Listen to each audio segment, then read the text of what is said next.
سٹے زنا اور بھی دوسرے برے کام ہو رہے وہاں کے گلیوں میں بھی ہم کو نہیں پھٹکنا چاہیے، اس راستے سے بھی ہم کو نہیں جانا چاہیے۔ اگر ہمارا آٹو والا اس راستے سے ہم کو لے کے جائے جہاں سے گناہ کے کام ہوتے ہیں تو اس کو کہیے کہ دوسرا کوئی راستہ ہو تو بھلے دور ہو تو 50 روپے ہم سے زیادہ لے لے، لیکن دوسرے راستے سے لے کے جاؤ، راستے سے بھی ہم کو نہیں جانا ہے جس کو اللہ رسول نے منع فرمایا ہے، یعنی نہیں کرنے کا حکم نہیں دیا بلکہ وہاں پہ پھٹکنے کا بھی حکم ہم کو نہیں ہے کہ بالکل بھی گناہ کی طرف تم پھٹکو بھی نہیں، ایسا حکم ہے۔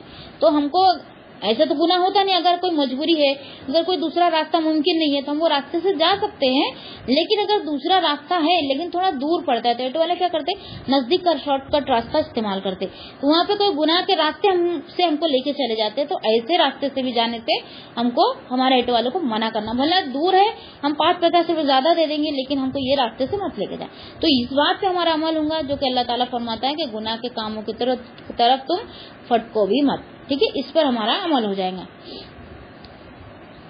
پھر آگے ہے کتے، بلی، شراب، مردار، سور اور دیگر حرام چیزوں کے خرید و فروخت، یعنی حرام چیز کو خریدنا اور بیچنا یہ بھی حرام کھانے کے برابر ہے۔ اس میں سب سے پہلے تو کتا ہے، کتے کی خریدی اور بکری دونوں حرام ہے۔ بلی، اس کی بھی خریدی بکری دونوں حرام ہے۔ آج ہمارے کتنے شوق سے پالتے نا، کتا پالتے ہیں، رکھوالی کرتا، بہت وفادار رہتا، حالانکہ اس کی لار اتنی ناپاک رہتی ہے۔ ایک حدیث ہے جس سے گھر میں کتا یا پھر تصویر لگی ہو وہاں پہ رحمت کے فرشتے نہیں آتے، تو بھی ہم کو شوق ہے کتا پالنے کے، بڑے بڑے کتنے 10-10 15-15 ہزار کے کتے لا لیتے، اس کو مہنگا مہنگا کھانا کھلاتے، اس کو گاڑی میں گھماتے اور انسان بیچارے روڈ پہ بیٹھے۔ اور دوسرا بلی کے بھی بہت شوقین ہوتے ہیں، بلی کو پالنے والے، اس کی بھی خریدی اور بکری دونوں حرام۔ شراب کی تو پتہ ہی ہے۔ مردار مطلب 2 نمبر کا کام بولتے ہیں اس کو نا، جیسا کہ چکن کے بارے میں آتا ہے کہ نیوز میں دیکھتی ہوں میں، کبھی ایک بار دیکھ رہی تھی تو بولے یہ 2 نمبر کا مال ہے، تو میں تھوڑا دیکھنے لگی 2 نمبر کا مال بولتے کس کو ہے، میرے تو سمجھ میں نہیں آتا تھا، تو میں نے دیکھی تو مرغی مرے ہوئے تھے، مرغیاں، اور اس کو پھینک دیا گیا تھا اور ایک آدمی آ کے اس کو اٹھا رہا تھا اور اس کو لے جا کے اس کو کاٹ پیٹ کر کے اس کو بیچ رہا تھا، تو بولیے 2 نمبر کا مال ہے، تو تھوڑا کم قیمت میں ملتا ہے اور وہ چھپا کر بیچ رہا تھا، تو ایسے مال کا بھی خریدنا اور بیچنا دونوں حرام ہے۔ اور بھی 2 نمبر کے کام ہوتے ہیں، وہ اللہ جانے اپنے جینٹس وغیرہ کو سمجھتے ہیں، ہمارا دماغ سے اتنا بزنس میں نہیں چلتا، لیکن یہ میں نیوز میں دیکھی تھی کر کے، میرے کو یہ مرغی کے بارے میں، جانور کے بارے میں پتا چلا، جیسا بکرے گائے وغیرہ جو مر جاتی ہے نا اس کو بھی کاٹ کر وہ بیچتے ہیں، اس کو 2 نمبر کا کام بولتے ہیں۔ اس کی بھی خریدی اور بکری، خریدنا اور بیچنا دونوں بھی حرام ہے اور اس کا کھانا بھی حرام ہے۔ اب ابو زبیر کہتے ہیں کہ میں نے جابر رضی اللہ تعالیٰ عنہ سے کتے اور بلی کی قیمت لینے کے متعلق سوال کیا، تو انہوں نے کہا کہ رسول اللہ صلی اللہ علیہ وسلم نے اس پر جز اور توبہ فرمائی ہے، یعنی اس پر حد جاری ہو جائیں گی، اس پر سزا جاری ہو جائیں گی۔ اب سیدنا ابو موسیٰ رضی اللہ تعالیٰ عنہ بیان کرتے ہیں کہ رسول اللہ صلی اللہ علیہ وسلم نے کتے کی قیمت، زانیہ کی مزدوری اور کاہن کی اجرت سے منع فرمایا ہے، یہ بھی حرام ہے۔ کتے کی قیمت حرام ہے، زانیہ اگر کما کر لائی تو اس کا بھی کمائی ہوئی جو مال ہے وہ بھی حرام ہے، زانیہ کی مزدوری یعنی جو کام کر کے وہ کما رہی ہے وہ مزدوری ہے، وہ حرام ہے۔ اور کاہن کس کو بولیں گے، جو جوتشی رہتے ہیں نا، ہاتھ دیکھتے ہیں اور بتاتے ہیں، ماتھا دیکھ کر بتاتے ہیں نا، تو اس کو کاہن کہیں گے، جوتشی عام زبان میں ہندی میں بولتے ہیں نا جوتشی وہ۔ اور ایک تو ہومیوپیتھک کے ڈاکٹر میں بھی رہتے ہیں کہ اپنا چہرہ دیکھ کے اپنا نیچر بتاتی، یہ سب بھی کاہن میں ہی آئیں گے، تھوڑی سی شکل تھوڑی بہت بدل لیتے ہیں، باقی سب یہ کاہن میں ہی آئیں گے۔ اس کی اجرت کیا ہے، منع فرمایا نے، سختی سے منع کرنا مطلب حرام ہے۔ اب ہے اس میں دوسری حدیث، اس میں بہت ساری حدیثیں آئی ہے، میں آپ کے سامنے پوری رکھ دوں گی۔ سیدنا جابر رضی اللہ تعالیٰ عنہ بیان کرتے ہیں کہ رسول اللہ صلی اللہ علیہ وسلم نے فرمایا، بے شک اللہ اور اس کے رسول نے شراب، مردار، سور اور بتوں کی خرید و فروخت کو حرام کرا دیا ہے۔ دیکھو آپ کو کیا آ گیا، بت کو بھی خریدنا اور بیچنا دونوں حرام ہے۔ تو غیر مسلموں سے جب ان کی بزنس ہوتا ہے نا، ان کو خوش کرنے کے لیے مورتیاں بھی گفٹ دی جاتی ہے کہ وہ خوش ہو جائے اور ہم سے ریلیشن بنائے رکھے تاکہ ہمارا بزنس اچھے سے چلے، تو یہ بھی حرام ہے۔ آپ سے دریافت کیا گیا اللہ کے رسول، مردار کی چربی کے متعلق آپ کیا فرماتے ہیں؟ ہم اسے کشتیوں پر لگاتے ہیں، چمڑوں پر اس سے تیل کا کام لیتے ہیں اور لوگ اس سے چراغ بھی جلاتے ہیں۔ رسول اللہ صلی اللہ علیہ وسلم نے فرمایا نہیں، وہ بھی حرام ہے۔ دیکھو مردار کی چربی سے اگر تیل نکال کر اس کے چراغ جلائیں گے گھر میں وہ بھی حرام ہے. تو ہم جو میک اپ لگاتے ہیں اگر ہم کو پتا ہے اس کے اندر وہ چربی سور کی چربی ملائی جاتی ہے, لپسٹک وغیرہ میں زیادہ ہوتا ہے, لپ بام وغیرہ میں ہوتا ہے, تو یہ سب چیزیں لگا کر نماز نہیں پڑھ سکتے. اور وہ لگانا بھی نہیں چاہیے کیونکہ پیٹ میں جاتی ہے, کیونکہ ہونٹوں پہ لگی رہتی, کھانا وغیرہ کھا تو وہ اندر چل جاتی ہے. حلال پروڈکٹ بھی آج موجود ہے, تھوڑا سا مہنگا ہوتا ہے لیکن فروٹ وغیرہ سے بنتا ہے, اس کو استعمال کیا جائے اگر شوق ہے, اپنے شوہر بولتے ہیں تو. اور بہت ساری بہنوں کا یہ سوال بھی آتا ہے کہ میک اپ کر کے نماز پڑھ سکتے ہیں کیا؟ جیسے ہم نے وضو کر لیے اس کے بعد ہم نے میک اپ کر لیا تو کیا نماز پڑھ سکتے ہیں کیا؟ تو ایسی تو کوئی حدیث مجھے ملی نہیں ہے, لیکن کیونکہ صحابہ کرام میں کوئی ایسا تھا ہی نہیں کہ میک اپ کرتا تھا نا, لیکن ہم کو بھی کچھ سمجھتا ہے تو اس سے علماء کا ایک فتویٰ نکلا ہے کہ جو پروڈکٹ ہے نا آج کل کے اس میں الکوہول ملایا جاتا ہے. ہر اس میں دیکھنا تم نے پڑھ کے اس میں الکوہول موجود ہی رہتا ہے. کولڈ کریم ہے, شادی کریم ہے یا فاؤنڈیشن ہے, جو لپسٹک ہے, جو بھی ہے اس میں الکوہول ملا ہوا رہتا ہے. کہیں زیادہ کوانٹٹی میں رہتا ہے, کہیں کم رہتا ہے. تو الکوہول یہ پرفیوم میں بھی دیکھو الکوہول مکس ہوتا ہے. تو یہ سب لگا کے ہم نماز نہیں پڑھ سکتے, اس میں نماز نہیں ہوں گی. اب آگے ہیں سیدنا ابو ذر رضی اللہ تعالیٰ عنہ بیان کرتے ہیں کہ رسول اللہ صلی اللہ علیہ وسلم نے فرمایا 3 آدمی وہ ہے جس سے اللہ قیامت کے دن کلام نہیں فرمائیں گے, یعنی بات نہیں کریں گے, نہ اس کی طرف دیکھیں گا, نہ اس کو پاک ہی فرمائیں گا, بلکہ اس کے لیے دردناک عذاب ہوں گا. آپ نے الفاظ 3 دفعہ دہرائے. 3 دفعہ کب دہراتے؟ جب بہت اہم بات ہوتی تھی نا, جب نبی صلی اللہ علیہ وسلم کا معمول تھا کہ وہ 3 بار اس کو دہراتے تھے. تو ابو ذر رضی اللہ تعالیٰ عنہ کہتے ہیں کہ میں نے کہا ہے یہ لوگ نامراد ہو گئے, یعنی بے کامیاب نہیں ہوئے اور نقصان میں رہے, بہت بڑے نقصان میں. اللہ کے رسول وہ لوگ کون ہیں؟ فرمایا کپڑا لٹکانے والا, مطلب جینٹس کے لیے ٹکنوں سے نیچے کپڑا پہننے والا اور عورت کے لیے ٹکنے سے اوپر پہننے والا. ابھی الٹا چل رہا ہے, آدمی لوگ ہیں نا ٹکنوں سے نیچے پہن رہے اور عورتیں ٹکنوں کے اوپر پہن رہی. آدھا پیر دکھتا ہے پنڈلی تک کے ان کی پینٹ بن رہی ہے ابھی. تو یہ ایسے لوگوں کو اللہ تعالیٰ نہ دیکھے گا نہ پاک کرے گا. اور پہلے کے زمانے میں جو راجا مہاراجا رہتے تھے نا, تو وہ دیکھو کپڑا گھسیٹتے ہوئے چلتے تھے, بہت لمبا کچھ ڈال لیتے تھے کندھے پہ اور وہ پیچھے سے گھسیٹتے ہوئے چلتا تھا, یا کچھ لوگ ہوتے تھے اس کو اٹھائے ہوئے رہتے تھے. تو اس سے کیا ہوتا ہے, تکبر آتا ہے. تو یہ بھی کپڑا لٹکانے میں شامل ہے, اور ٹخنوں کے نیچے جینٹس لوگ کا پہننا ہے یہ بھی اس میں شامل ہے. اور دوسرا ہے احسان جتلانے والا. احسان جتلانے والے کے بارے میں میں نے فرمائی کہ کس طرح سے احسان جتلایا جاتا ہے. ایک تو منہ سے بولنا, یہ بہت نچلے درجے کا اخلاق ہے کہ ہم دے رہے اور بول کر سنا رہے. اور دوسرا ایسی حرکت کرنا جس سے وہ اپنے آپ کو کم ثابت کرے, اپنے آپ کو ذلیل سمجھے, اپنے سامنے نیچے منڈی کر لے. یہ احسان جتلانے میں بہت ساری ایسی باتیں ہیں جو احسان جتلانے میں آتی ہے. اس سے پہلے میں نے اس کی تشریح کر چکی ہوں. اور جھوٹی قسم کھا کر سامان بیچنے والا, سامان بک جائے اور وہ جھوٹی قسم کھا لیتا کہ یہ بہت اچھا ہے اور اس میں کچھ نہ کچھ عیب ہوتا ہے. اور یہ جھوٹی قسم کھا کر سامان بیچنے والے میں یہ تو ہے, لیکن اس کے علاوہ یہ بھی ہے کہ اچھا سامان کو اوپر رکھنا اور برا سامان کو نیچے رکھنا, تاکہ لوگ دیکھ کر اس کو خرید لے, ہے نا, اور دھوکے میں پڑ جائے. اور مال کو پانی نہیں, مرچی اور دوسری کوئی چیز رہے تو اس میں وہ پانی مارتے, اور جب وہ ویٹ ہو جاتا ہے تو پھر اس کو گنتے. تو ایسے بھی لوگ یہ جھوٹی قسم کھا کر بیچنے والوں میں ہی ہے. ایسے بھی اس کی بھی تشریح بہت لمبی ہے, اگر کرنے بیٹھیں گے تو وقت بہت لگے گا. اس میں یہ سمجھنے کی چیز ہے کہ جھوٹی قسم کھا کر بیچنے والا بھی اسی میں آئے گا. پھر آگے الا ان تکون تجارتن ان ترازن منکم, یعنی وہ تجارت اور لین دین مثلا سانت اور حرفت وغیرہ کے جس میں حقیقی باہمی رضامندی ہو, اس کے ذریعے کمائی کھاؤ. یعنی دونوں آپس میں رضامند ہے, پارٹنرشپ کے لیے تیار ہے. پارٹنرشپ ایسی بھی ہوتی کہ میں محنت کروں گا تو مال لگا, دونوں کا آدھا آدھا, یا پھر دونوں مال لگا دونوں محنت کرو دونوں کا آدھا آدھا. یہ دونوں بھی پارٹنرشپ ہے. اور بھی بہت قسم کی ہوتی ہے, ہمارے جینٹس لوگوں کو الحمدللہ پتہ ہوتی ہے, وہ سب جائز ہے. محنت کر کے کمانے والی چیز جائز ہے, جس میں نقصان بھی ہوتا ہے نفع بھی ہوتا ہے.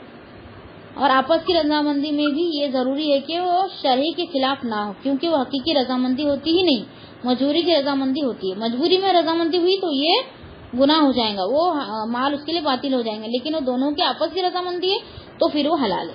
مثلا رشوت اور سود میں بظاہر رضامندی ہے, یعنی کسی کو رشوت دے کے وہ کام نکلوانا, یہ بھی باطل طریقہ ہے, مگر حقیقی نہیں ہے. یہ کیا ہے, ظاہری طور پر ہے, یہ مجبوری میں کام کرنے والی بات ہے جو رشوت دے کے کی جاتی ہے، کیونکہ ایک فریق دوسرے کی مجبوری سے کیا کرتا ہے، فائدہ اٹھاتا ہے۔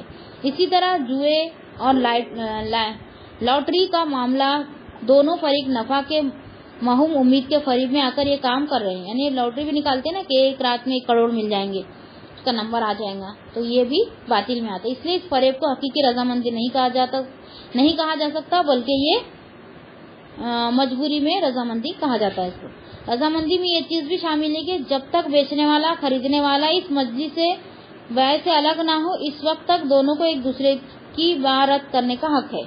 یعنی جب ہم خریدنے گئے تو ہم کو اگر نہیں پسند آ رہا تو ہم اس کو رد کر سکتے ہیں اسی مجلس میں، ہے نا۔ اب گھر پہ جا کے ہم پہن کے دیکھ رہے، اگر اس سے ہمارا اگریمنٹ ہے کہ دیکھو ہم لے کر جا رہے ہیں، گھر پہ جا کے پہلے سوچ سمجھ کے پھر ہم آپ کو جواب دیں گے، وہ بات الگ ہوگی۔ لیکن ہم کیا کرتے، گھر پہ آ جاتے، 2-4 دن نکل جاتے، پھر ہم کو دوسرا پسند آتا ہے تو ہم وہ خرید لیتے اور اس کو بولتے تو واپس لے لے، تو وہ اس کا نقصان ہے، کیونکہ اتنے دن میں اتنے لوگ آ کے جا چکے، اگر کسی کی نظر میں وہ چیز آ جاتی تو وہ بک جاتی، تو اس کا بھی نقصان کرنا یہ بھی جائز نہیں۔ اگر ہمارا ایگریمنٹ ہے تو پھر جائز ہے، اگر نہیں ہے تو پھر جائز نہیں ہے۔ اگر وہاں کو وہی مجلس میں ہم بہت ساری چیزیں رد کر رہے ہیں، کچھ لے رہے کچھ نہیں بھی لے رہے، اگر پورا الماری خالی کرانے کے بعد ہم کچھ نہیں لے رہے تو بھی جائز ہے، کیونکہ ہم اسی کو وہی فیصلہ بتا رہے ہیں کہ ہم کو نہیں چاہیے۔ اس لیے اب مجلس آپس کی رضامندی کی تکمیل کے لیے ہے۔ سیدنا عبداللہ بن عمر رضی اللہ تعالیٰ عنہ بیان کرتے ہیں کہ رسول اللہ صلی اللہ علیہ وسلم نے فرمایا، خرید و فروخت کرنے والوں میں سے ہر ایک کو بزنس کرنے کا اس وقت تک اختیار ہے جب تک کہ وہ آپس میں ایک دوسرے سے جدا نہ ہو جائے، سوائے اس تجارت کے جس میں یہ اختیار باقی رکھا جائے۔ دیکھو ابھی میں نے سمجھائی نا، اگر ہم نے اس سے بات کر لی ہے کہ بھائی ہم گھر پہ جا کے 1-2 گھنٹے میں دیکھو بتاتے یا کل بتاتے تو ٹھیک ہے، نہیں تو ہم جتنی دیر اس کے پاس بیٹھے ہم رد کر سکتے ہیں، اگر ہم کو پسند ہے تو لو، نہیں تو کوئی زبردستی نہیں ہے۔ سیدنا حکیم بن عزام رضی اللہ تعالیٰ عنہ بیان کرتے ہیں کہ رسول اللہ صلی اللہ علیہ وسلم نے فرمایا، بیچنے والے اور خریدنے والے کو تجارت کے عدم کرنے کا اختیار اس وقت تک ہے جب تک وہ ایک دوسرے سے جدا نہ ہو جائے۔ اگر وہ دونوں سچ بولے اور اپنی اپنی چیز کی اچھائی و برائی صحیح بیان کر دے تو اس کی خرید و فروخت میں برکت دی جائیں گی، اور اگر وہ جھوٹ بولے اور عیب چھپائے تو اس کی خرید و فروخت میں سے برکت سلب کر دی جائیں گی۔ دیکھو یہ دیکھنے میں بھی آتا ہے کہ اگر ہم کوئی دکان پر گئے ہیں، اس نے سچ میں بتا دیا کہ یہ کپڑے کے اندر ڈیمیج ہے، میں 100-200 روپے میں کم کر دیتا، آپ کو لینا ہو تو لو، ہے نا، ہم خوشی سے لے لیتے ہیں اس سے۔ لیکن اس نے یہ کہا کہ نہیں یہ بہت عمدہ ہے، بہت اچھا ہے، آپ رکھ لو، اور پوری قیمت لے لیا، گھر پہ آنے کے بعد ہم کو ڈیمیج دکھا تو ہم دوبارہ اس کی دکان پہ جائیں گے کیا؟ نہیں، اس کو ہم کو دل میں ہم اس کو بھلے اس کو کچھ نہیں بولیں گے اور نقصان بھی ہم اٹھا لیں گے، لیکن ہمارے دل میں بات بیٹھ جائیں گی، یہ دھوکے باز ایک بار ہم کو دھوکہ دیا تھا، ہم دوسروں کے پاس بھی اس کی چرچا کر دیں گے اور ہم خود بھی نہیں جائیں گے، تو ایسے یہ برکت ان کے پاس سے جو ہٹ جائیں گے۔ اگر ہم ایمانداری سے سچ بول کر اگر کام کریں گے تو ہمارا بزنس ہمیشہ چلتا رہے گا، اس میں برکت ڈالی جائے گی، یہ مطلب ہے اس کا۔ اس لیے ہم کو جو بھی عیب ہے ہمارے مال میں تو وہ پہلے سے بتا دیا جائے، اس کی قیمت وہ ڈیمیج کے حساب سے کم کر دی جائے کہ آگے والا خرید لے، اگر نہیں تو پھر نہیں لینا چاہتا ہے، وہ اس کو پسند نہیں کرتا تو کوئی بات نہیں۔ ایسا سچ میں فائدہ ہے اور جھوٹ میں نقصان ہے۔ جھوٹ ایک بار بول کر اگر ایک بار جھوٹ کا فاش جو پردہ ہے وہ ہٹ گیا تو کوئی ہم پہ یقین اگلی بار سے نہیں کرے گا۔ اگر ہم سچ بولتے رہے، ہمیشہ سے سچ بولتے رہے، تو ہمارا جو بھروسہ ہے، ہمارے پہ جو لوگ یقین کرتے ہیں وہ کیا ہوتا ہے، پختہ ہو جاتا ہے اور پکا ہو جاتا ہے۔ اس لیے ہم کو ہمیشہ سچائی بولنا ہے، بیچنے میں، خریدنے میں، ہر ایک چیز میں جو ہے بتا دینا، جو نہیں ہونا تو ٹھیک ہے، نہیں ہونا تو کوئی بات نہیں۔ ہاں اگر ہم کو بیچنا ہی ہے، ہم کو نکالنا ہی ہے تو 100-200 روپے سے کم کر دو، تو آگے والا خوشی لے لیں گا، وہ کچھ نہیں آپ پہ الزام لگائیں گا، نہ آپ کو دھوکے بازی کریں گا، کچھ نہیں کریں گا۔ ایسا ہوتا ہے نا، بہت جگہ ڈیمیج پیس بھی بیچے جاتے ہیں نا۔ اور آگے والا تقتلوا انفسکم ان اللہ کان بکم رحیما، ان کے تینوں معنی ہو سکتے ہیں اور تینوں مراد ہے۔ پہلا یہ کہ شریعت کی مخالفت کرتے ہوئے حقیقی باہمی رضامندی کے بغیر اگر لین دین کرو گے تو اس کا نتیجہ آپس میں قتل و غارت گری ہوگا، کیونکہ مال کے لیے اور عورت کے لیے، دو چیزوں کے لیے بہت زیادہ قتل گری اور فساد گری ہوتی ہے دنیا میں، اس لیے رضامندی ہونا بہت زیادہ ضروری ہے۔ لہٰذا یہ کام مت کرو، نمبر 1۔ اب دوسرا ہے کہ ایک دوسرے کو قتل مت کرو، کیونکہ یہ قتل میں اپنے آپ ہی کو قتل کرنا ہے۔ تیسرا یہ کہ خودکشی مت کرو، یعنی کسی کو قتل کریں گے ہم تو وہ بھی ہم کو قتل کرنے کے در پہ ہو جائیں گا، اس کا مطلب یہ نا ہم نے اپنے آپ کو مار ڈالا۔ ویسے ہی دین کے بارے میں ہم دوسروں کے دین کے بارے میں انگلی نہ اٹھائے، کسی کو برا بھلا کسی کے دین کو ہم برا بھلا نہ کہے، کیونکہ اگر ہم اس کے دین کو برا بھلا کہیں گے تو وہ اپنے دین کو برا بھلا کہیں گے۔ اسی لیے ہم اسی طرح ہم کسی کے ماں باپ کو گالی نہ دے، اس کے بدلے وہ ہمارے ماں باپ کو گالی دے گا. تو ایسے ہی یہ قتل کرنے کا ہے کہ ہم کسی کو قتل نہ کریں کہ وہ قتل کے بدلے وہ ہم کو قتل کر دے گا، یا پھر خودکشی کرنا تو منع ہی حرام ہے. اب سیدنا عمر بن عاص رضی اللہ تعالیٰ عنہ بیان کرتے ہیں کہ جب رسول اللہ صلی اللہ علیہ وسلم نے مجھے ذات سلاسل کے سال بھیجا تو میں ایک ایسی رات میں جنبی ہو گیا جو شدید سرد تھی، اور مجھے یہ خدشہ لاحق ہوا کہ اگر میں نے غسل کیا تو مر جاؤں گا. لہٰذا میں نے تیمم کر کے اپنے ساتھیوں کو صبح کی نماز پڑھا دی، اور جب رسول اللہ صلی اللہ علیہ وسلم کی خدمت میں حاضر ہوا تو میں نے آپ سے اس کا تذکرہ کیا. آپ نے فرمایا، عمرو تم نے اپنے ساتھیوں کو حالت جنابت ہی میں نماز پڑھا دی. میں نے عرض کیا، اللہ کے رسول، مجھے شدید سرد رات میں احتلام ہوا تھا، جو خدشہ تھا کہ مجھے ڈر تھا کہ اگر میں نے غسل کیا تو میں مر جاؤں گا. اور اس موقع پر مجھے ارشاد باری تعالیٰ یاد آیا جو کہ یہ ہے، وَلَا تَقْتُلُوا أَنفُسَكُمْ إِنَّ اللَّهَ كَانَ بِكُمْ رَحِيمًا، اور اپنے آپ کو قتل نہ کرو، بے شک اللہ تم پہ ہمیشہ سے بے حد مہربان ہے. تو میں نے تیمم کر کے نماز پڑھا دی. یہ سن کر رسول اللہ صلی اللہ علیہ وسلم ہنسنے لگے، اور آپ صلی اللہ علیہ وسلم نے مزید کچھ نہ فرمایا. دیکھو یہ بھی ایک اجازت ہوتی تھی. کچھ حدیث ایسی ملتی ہے جس میں نبی صلی اللہ علیہ وسلم نے خود بیان فرمایا، خود حکم دیا. کچھ حدیث ایسی ملتی ہے کہ نبی صلی اللہ علیہ وسلم ان کو کچھ کام کرتے ہوئے دیکھا اور ان کو منع فرمایا، اور کچھ حدیث ایسی ملتی کہ انہوں نے کچھ کیا اور نبی صلی اللہ علیہ وسلم نے اس پر خاموشی اختیار کی. یہ وہ بات تھی جس میں نبی صلی اللہ علیہ وسلم مسکرائے اور خاموشی اختیار کی. اس کا مطلب یہ کہ یہ صحیح تھا. تو اس سے یہ پتا چلا کہ اگر پانی نہیں ہے، اگر پانی سے ہم کو خطرہ ہے ہمارے جان کا، تو ہم تیمم سے پاکی حاصل کر سکتے ہیں. تو تیمم ہے نا، وضو تک کے سب کو پتا تھا کہ وضو اگر وضو نہیں کرے تو ہم تیمم کر کے نماز پڑھ سکتے. لیکن تیمم غسل کا بھی کام کرتا ہے ایسے موقع پر جو کہ بہت شدید ہو، کہ بھئی اگر ہم کو کوئی ایسا مسئلہ پیش آئے جس میں غسل واجب ہو گیا، سب کو پتا ہے الحمدللہ، تو ایسا مسئلہ پیش آ جائے جس میں غسل واجب ہو جائے اور پانی کا انتظام نہ ہو، یا پانی کا استعمال کرنے سے ہم کو کچھ ڈر ہو کہ ہمارے کو کوئی بیماری بڑھ جائیں گی یا ہم مر جائیں گے، تو پھر ہم تیمم سے یعنی پاک مٹی سے ہم اپنے آپ کو پاک کر سکتے ہیں اور نماز قرآن جو بھی ادا ہم کر سکتے ہیں. ٹھیک ہے. اب آگے سیدنا ابو ہریرہ رضی اللہ تعالیٰ عنہ بیان کرتے ہیں کہ رسول اللہ صلی اللہ علیہ وسلم نے فرمایا، جس شخص نے چھری کے ساتھ اپنے آپ کو قتل کیا تو جہنم میں چھری اس کے ہاتھ میں ہوں گی اور اس کے ساتھ اپنے پیٹ کو پھاڑے گا اور ہمیشہ ہمیشہ کے لیے جہنم کی آگ میں رہے گا. اور جس نے اپنے آپ کو زہر سے قتل کیا تو جہنم اس کا زہر اس کے ہاتھ میں ہوگا، جسے وہ تھوڑا تھوڑا کر کے پیے گا اور ہمیشہ ہمیشہ کے لیے جہنم کی آگ میں رہے گا.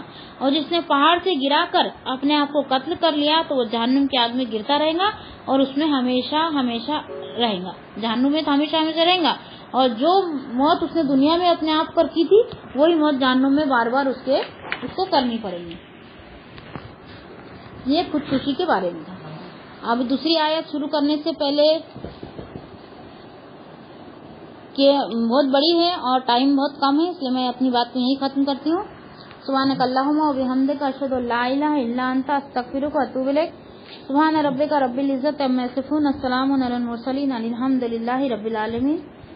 بسم اللہ الرحمن الرحیم. والعصر ان الانسان لفی خسر الا الذین آمنوا وعملوا الصالحات وتواصوا بالحق وتواصوا بالصبر. السلام علیکم و رحمۃ اللہ.